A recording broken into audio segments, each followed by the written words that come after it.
It's nearly the end for Harry, Voldemort, the good, the bad and the ugly who populate the world created by J.K. Rowling in that cafe at the end of the last millennium, which means it's nearly the end for us too.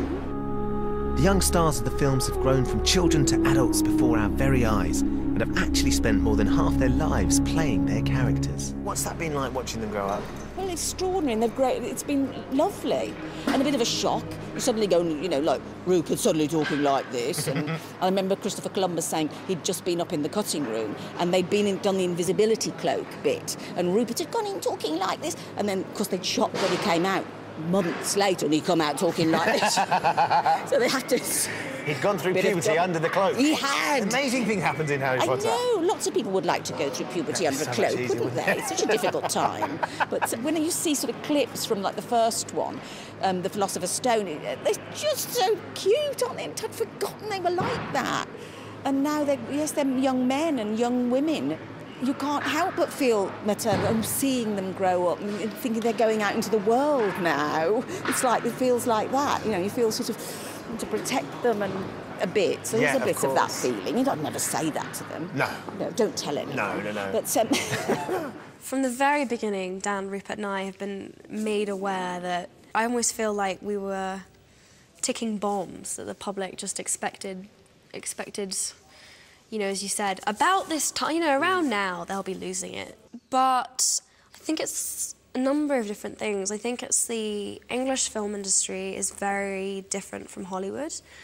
And I think this particular environment, the fact that we've had, you know, a solid base, Leavesden Studios, we've just been incredibly sheltered. We're not part of a bigger film industry scene or Hollywood or celebrity thing. We're here every day and we're working really hard. None of you have been into rehab. None of you have sort of, you know, had sort of huge, imagined breakups in the press and stuff. In Kid Star's Top Trumps, we're worth nothing. Nothing. No points whatsoever. Nothing. And I am quite a boring person. I enjoy being at home and watching TV. The thing is, I like parties and I like all that stuff as much as anyone else does. But when it comes to the work, it's work, and it's the work that I like. I suppose we're always quite busy, really. I mean, we don't get a lot of time to really go too off the rails.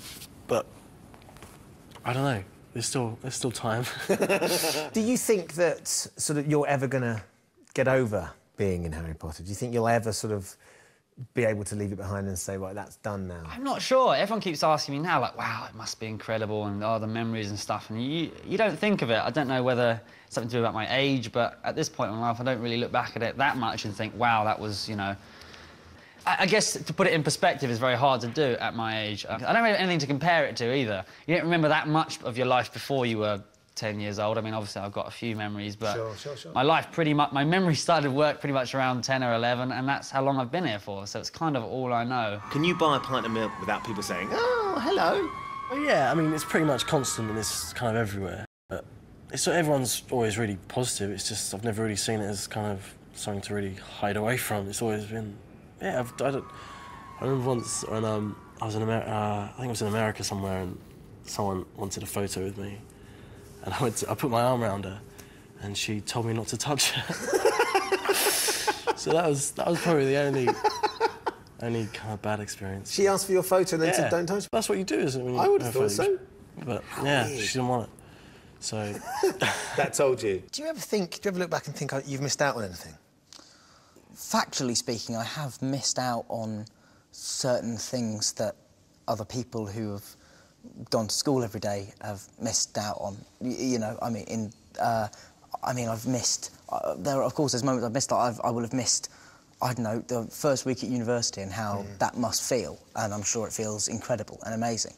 But I've had parallel experiences, though not the same, and the kind of are of the same nature, because we all sort of go through the same stuff. It's just what prompts us to go through it that sort of changes, I think. And so, yeah, I mean, I don't feel like... In terms of have I not done stuff that a lot of other people have done, then yes, that is absolutely undeniably true. But at the same time, I've done a lot of stuff that other people will never get a chance to do, and you know, so it's, you know, for everything I've missed, I've also gained something else. I'm very lucky that I've managed to retain at the same school I went to. Still, it wasn't easy leaving the school for a month and coming back with blonde hair and blonde eyebrows, you know. I would never say that I was bullied, only because I have a very, you know, I don't consider name-calling. I didn't take it as bullying anyway. It's more just a combination of, banter and jealousy, as well as, you know, general people assuming that you're going to be someone very arrogant because you're in a film. And yeah, lots of school trips. I'll never forget, you know, that was a really sad part of it, that you'd book these school trips up and then they say, oh, I'm going skiing at the Alps next week. You're going what? Skiing? I don't think so. No skiing for you. And it's like, that sucks. And looking back at it now, of course, I don't regret a thing. But equally, it's not that easy when you're a youngster.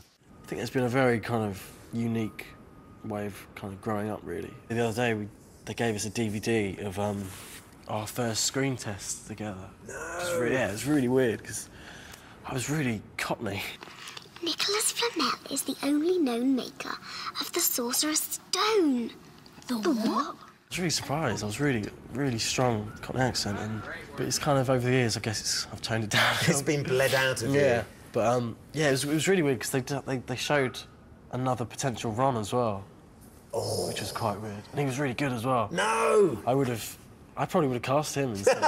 It doesn't really feel real, that it really is coming to an end. It's really strange. I can't really describe it. I keep feeling like, I don't know, I guess I'm in denial. But however much we don't want to believe it, it is all about to come to an end. In this courtyard here, they're setting up for what will become the climax of this epic battle scene. You're going to have the good guys on one side, the dark forces on the other. They're going to come together, and it's all going to kick off. But what we know is that some of our favourite characters might not make it through. Come on, Tom. Let's finish this the way we started. Together. But who will survive when Harry and Voldemort come face to face for the final time? The film should leave everybody with kind of the resting heartbeat of about 160 beats per minute. You know, I mean, it certainly feels like it when we're filming it, not to be disparaging, but feels kind of relentless. You know, everything is always happening, and it's a battle to the scale of which we've never seen in this world before. It's the way a film series should end.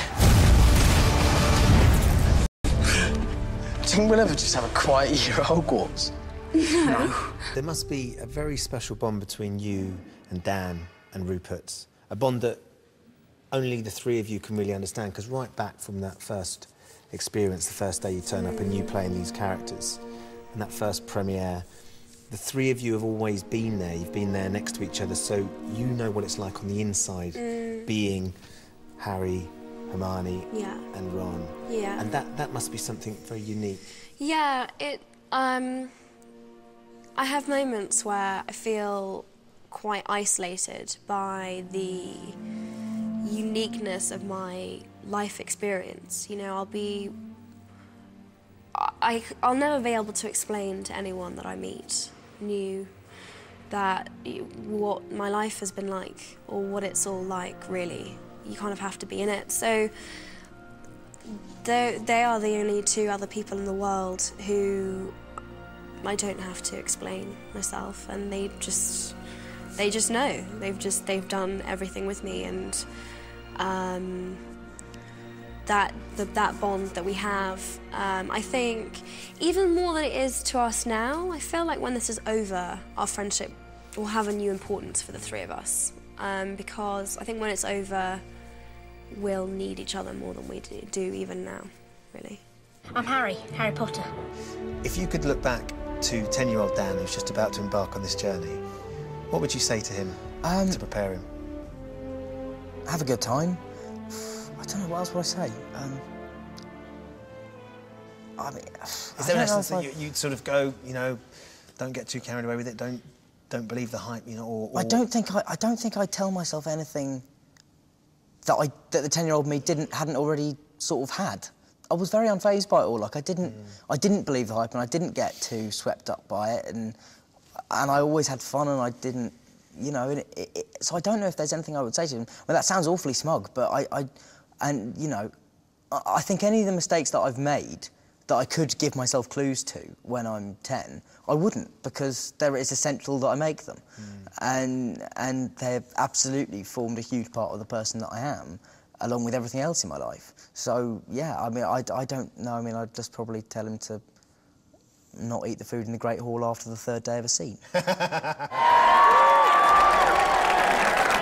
done, everybody. Thank you.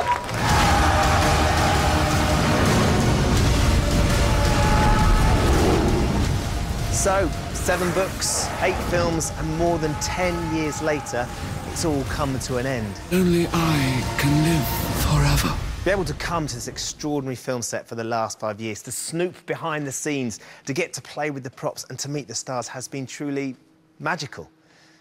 And even though it's going to be weird without it, because it's been such a huge part of all our lives for such a long time, I reckon that magic is going to linger on.